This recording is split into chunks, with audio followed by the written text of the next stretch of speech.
So, and plus, I believe that it kind of mashes out in the soup anyway, so it will totally flavour the soup.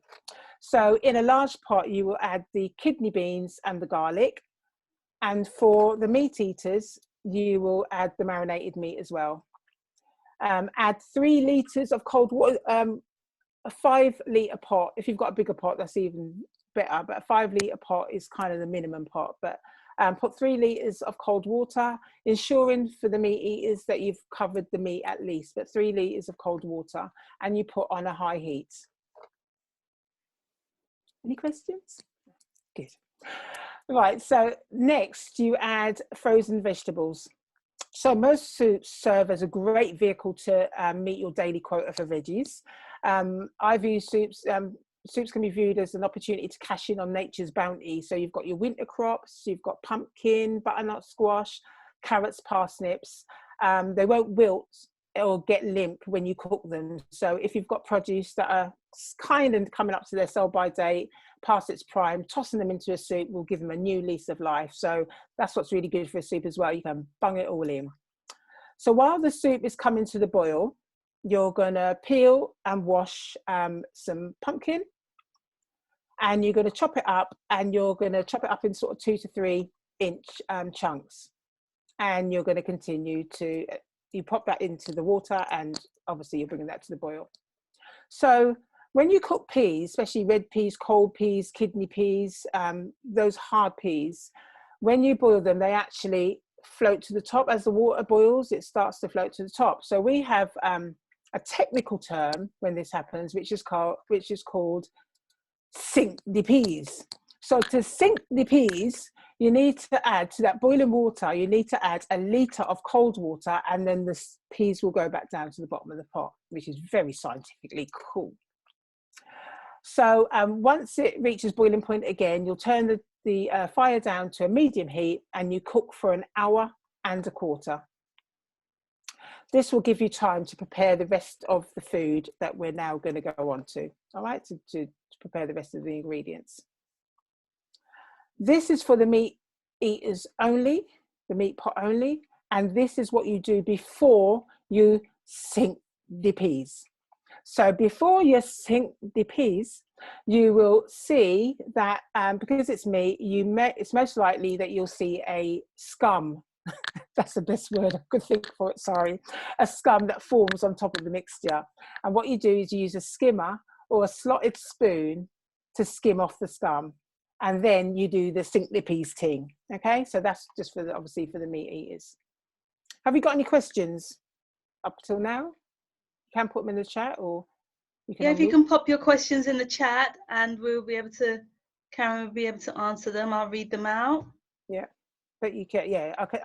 There's a little break after each phase, so that was the end of phase 1. There's now coming on to phase 2. So if anybody had any questions about phase 1, then yeah, put them in the chat, or yeah. Or if anyone had a quick question, unmute yourself. I can't see you, so. Oh, looks good. Okay, let's move on. Okay. So while the peas and the meat is cooking for the 1.25 hours, you have time to prepare the hard food and the dumpling dough. So you peel and wash your yam, sweet potato and English potatoes, and you cut them into chunks and set aside in cold water. So your English potatoes are going to be a good size, but your yam and your sweet potato, you might have to chop into sort of like English potato-like chunks. A good tip here, Mum, for if you've prepared too much yam, a good tip here, Mum? If you prepare too much yam, you can put it into a polythene sealed bag, squeeze some lemon juice over it, and you can put it in the freezer. The reason for that is that when you put yams in the freezer, to stop it from going brown or black, you put lemon juice, you squeeze lemon juice over it, and then you could keep it in the freezer. And then when you're ready, you can put it in the pot from frozen. Okay, thank you. And if it does still go brown or black, that's fine. It won't affect the flavour. It won't affect the flavour. Okay, good. Okay, so for the chat, just like people to pop in the chat, what other hard food do you put in your soup? So hard food for Caribbean people, hard food is a combination of boiled dumplings, green banana, yam, sweet potato. So if there's a hard food that you put in your soup pot, please do put it in the chat. Okay, so that's your hard food. So you've prepared that and you've put that aside. The next thing you're going to start preparing for is your dumpling. So this was another childhood thing, which was traumatic for me, that I was so used to my Jamaican dumplings. And when I started primary school, I was so happy to see stew and dumplings on the menu. And can you imagine the shock and the horror when I bit into that dumpling and it weren't the dumpling I was used to? Oh my God, I've never liked suet to this day. So it's a different dumpling. So you put the flour, the cornmeal and a salt into a good sized bowl, and make sure it is a good sized bowl because you need room to knead the flour. So I use pink Himalayan salt in my house. I don't have any other salt apart from the Himalayan salt. It's the least refined salt with no added preservatives, which can mean clumping in the fine variety. So if you've ever bought the pink salt and it clumps, it is because it's unrefined.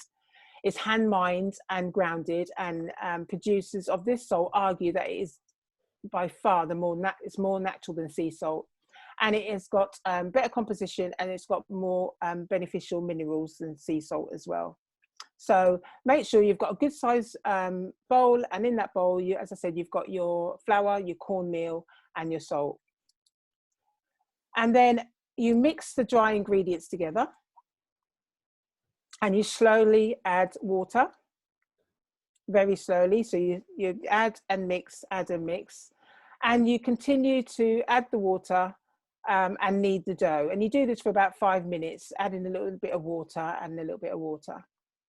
And then as you are kneading, once you get to a stage where your dough ball or big ball has formed, if it's too dry, you add, if your dough is too sticky, you add a little bit more flour bit by bit. And if your dough is too dry, you add more water and continue to knead. So when you're adding water at this stage, you don't want to put too much because you'll make it too sticky, then you'll have to add more flour. And then and then you could end up with a big ball of dough. So I would suggest, if you just need a little water, this was a brilliant tip from Mum, put the water on your hands. So wet your palm with the water and then carry on kneading. And that way you're just giving little bits of water. So, okay, that's in the way. Yes, so, sorry, just lost my place there.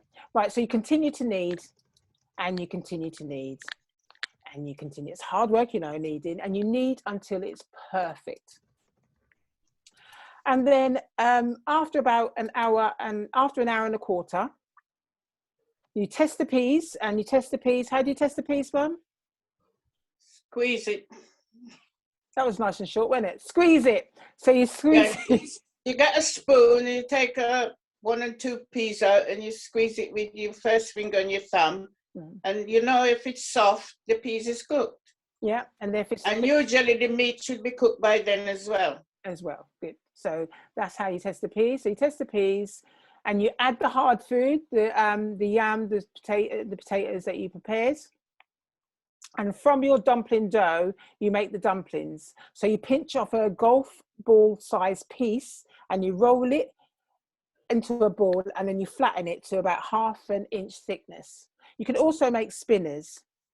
Spinners, these are dumplings that are also known as spinners and sinkers because of their long tapered shape, causes them to sink and spin while they cook. Whereas a traditional dumpling, which I just talked about, the disc, that bobs and floats on the top of the soup or on top of the water. So that's the difference between the round dumpling and the spinners. And you carefully drop the flour dumplings into your boiling pot. So you've got your hard food in there, then you put your flour dumpling on top of that. Okay, so put the top back on, and now you're gonna prepare some soup seasoning.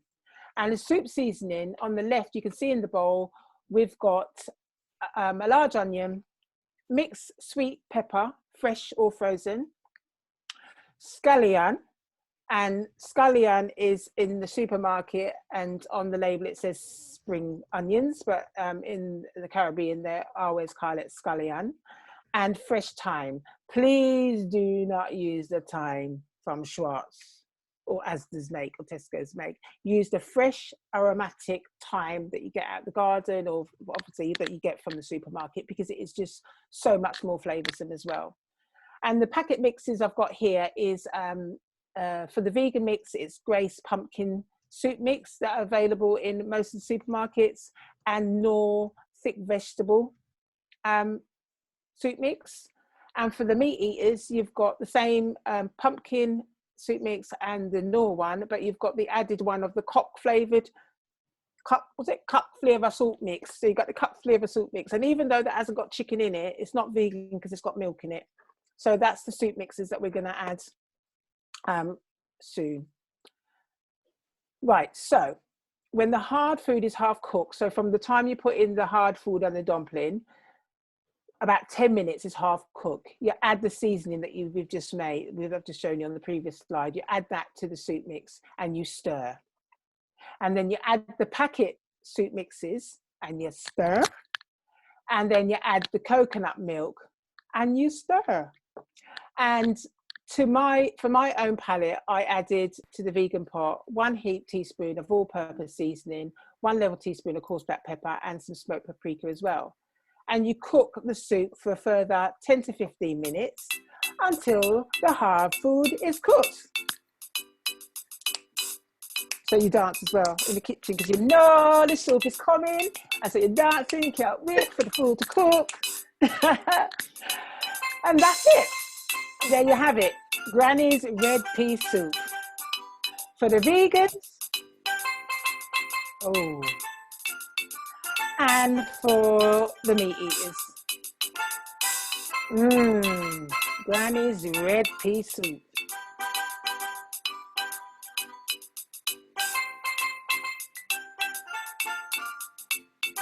I could bust 2 moves now, you know. And that's it. That's Granny's red pea soup. Oh, Karen, someone has said send some down the line now. You know what? You know what? Last week, I said me and Mum were in the kitchen, and we done it on Saturday afternoon because it was my birthday. And we done it in the kitchen, and it's just the amount of people were like, because the door was opening because the aroma. The amount of people were just walking. They heard I was doing it. It was my birthday as well, so there's people walking through to just drop off cards. And that was just containers coming out of the house. Some people even come back for seconds with their face itself. But yeah, coming out of the house. A friend of ours, who some of you know, Roland, he came with his 2 children. He came a little bit early, didn't he, Mum? We were still cooking. Mm-hmm. And he came a little bit early, and he said he was going to come back. And he didn't. And the soup gone. Soup gone. It's vexed up to today. He's still cussing about. Because he's helped me. I've done the presentation to him, and every time he kept seeing the soup, it's like, man, look at that soup. And he was watching the video, so it's even worse because you could actually see the 4D version of it, because I'm sure he could smell it as well. So yeah, it's a gorgeous. Thank you, Karen. Thank you. It's been wonderful. So let's put our hands together for Karen.